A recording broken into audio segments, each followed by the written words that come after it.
Welcome back to The Lawyer You Know, and today we're going to unpack the new $1 trillion infrastructure bill. So as we get into how someone possibly spends $1 trillion, there used to be those shows where it's like, what is more money than you could spend in your lifetime? I'm pretty sure $1 trillion is, but our federal government, by golly, they did it. They're going to try real hard. They found a way to do it. So let's talk about where our tax dollars are going in the form of $1 trillion to help our infrastructure.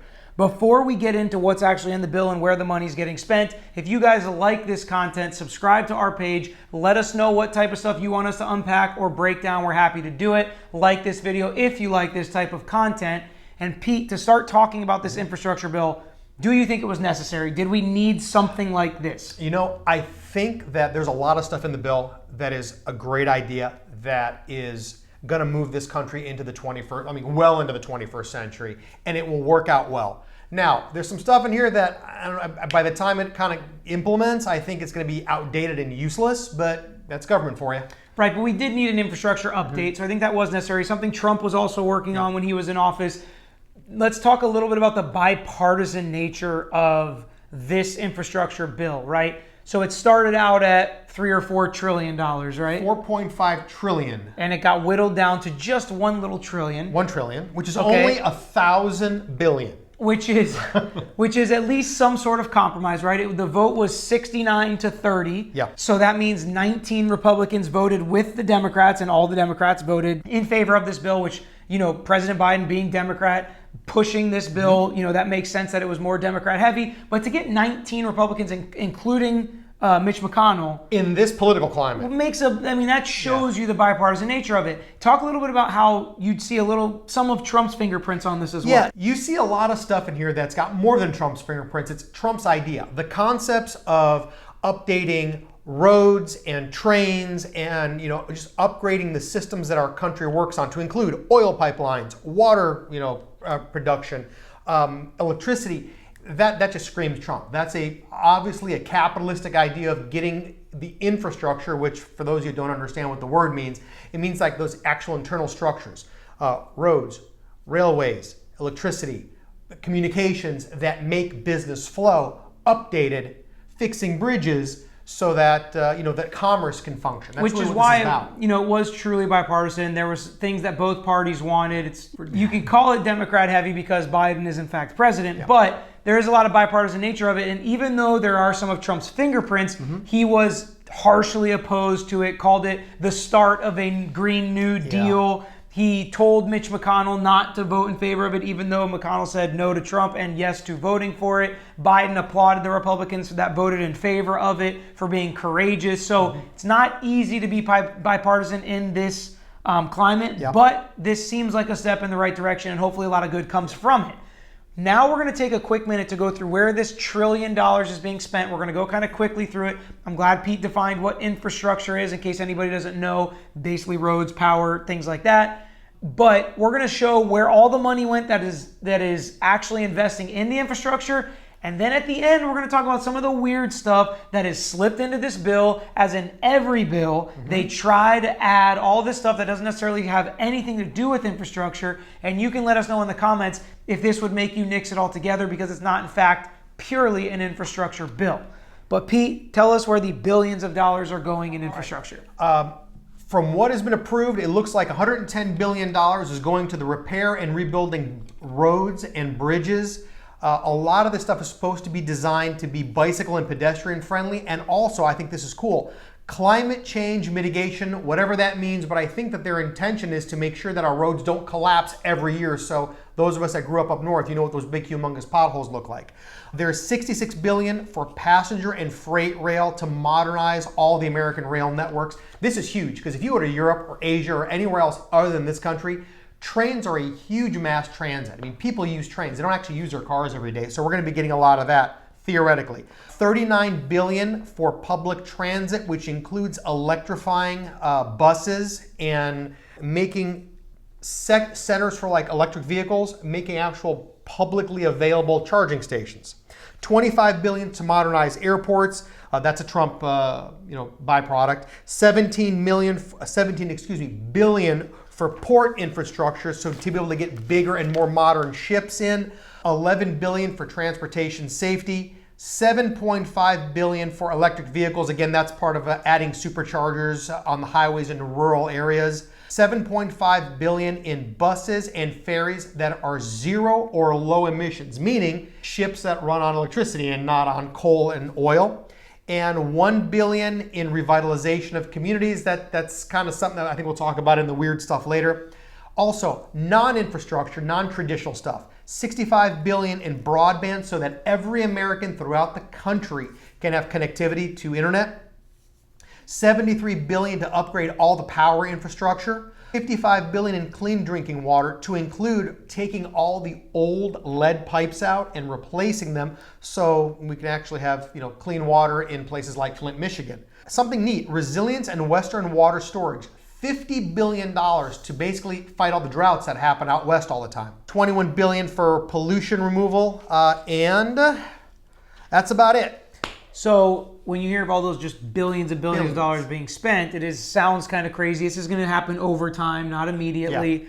And if anybody's wondering where the Republican pushback was on this, they did agree for the most part across the board that we needed something like this. We needed infrastructure updating. They agreed with most of these categories of what was necessary to be fixed, okay?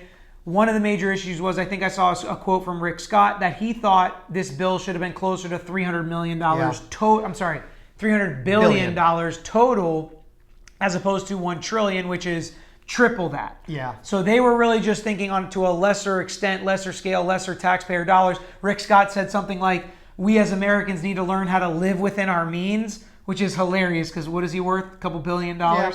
I'll tell you what I think his big hang-up is. His big hang-up is a lot of what is going to be produced and done by government agencies can be outsourced and done by private industry, probably better and cheaper and faster than what the government's going to do it. The second thing is, let's not forget, he's an old hospital and insurance executive. So one of the big things that was in here is Trump's plan to reduce drug prices. It's actually still in here. But they paused it. Yeah, but I think that was one of his big deals. Like, whoa, you can't kill my industry because that's where my stock options are.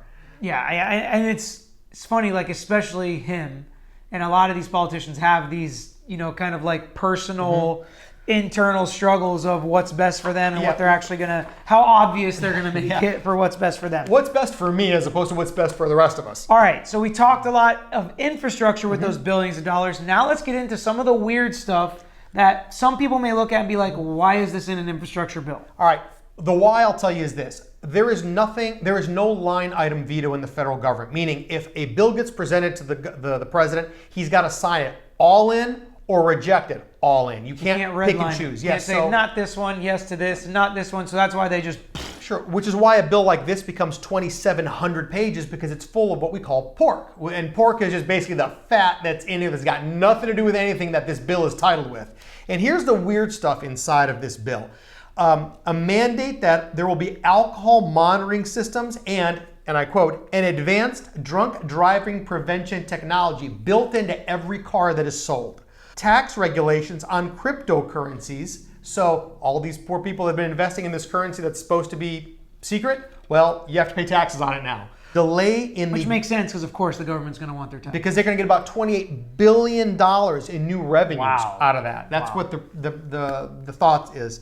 Again, delaying the drug rebate rule, and that's the thing I just talked about with Rick Scott. There were supposed to be $10 billion to create a civilian climate corps, which is $10 billion to put a diverse generation of Americans to work on public lands to boost resilience and advance environmental justice, whatever that means. It's weird sometimes to think, when you have conversations with your friends and you're just talking about, what would be a good idea?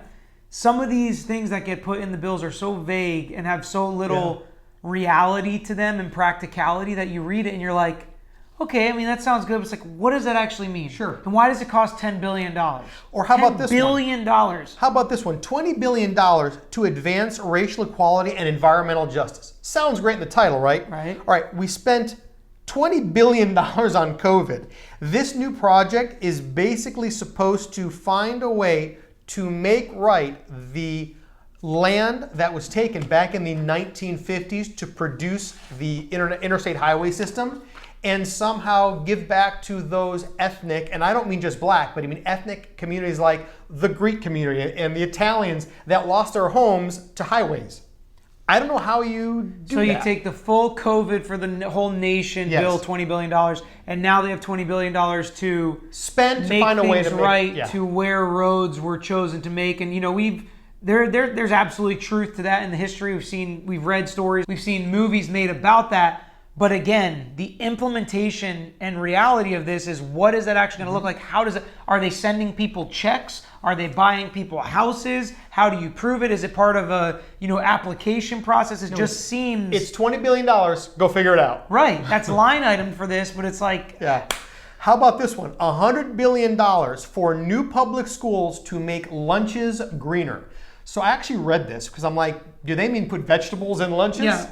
No. What they mean is $100 billion to make, yes, food more nutritious, but to alleviate like the plastic, the paper plates that we use in lunches. They're going to use like plastic or whatever. I guess. No plastic, probably no plastic straws, paper straws in all the schools. Again, $100 billion. I'm not saying this stuff is not necessary. This may be necessary, but $100 billion for it, like, it's just crazy. And it's really interesting to think about who sits down and makes this budget and how they apportion this money is kind of crazy. Right. You skipped this one. You skipped the little $213 billion. Such a small amount, it's sometimes just not even worth talking about. $213 billion. Listen to this one, ladies and gentlemen. To retrofit homes and make old houses sustainable. I don't really know how to define sustainable. Like lead paint. Yeah, make them, asbestos, like stuff like that. I'll give you one of the things that's in here. Removing the windows in old buildings and putting all tempered glass, dual pane glass. So think about it.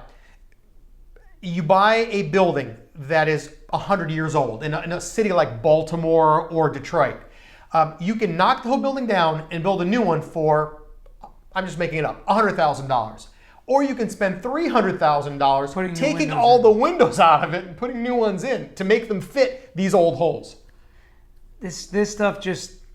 And these are going to be private buildings they're going to do this to? $213 billion? $40 billion is earmarked for public housing. The rest of it is allocated to existing homes. So I guess you're just going to apply and Which is right where we're supposed to trust politicians and the government, right? So they've got $40 million to go to public housing, right? People that need it, people that can't afford to fix their window. $40 billion.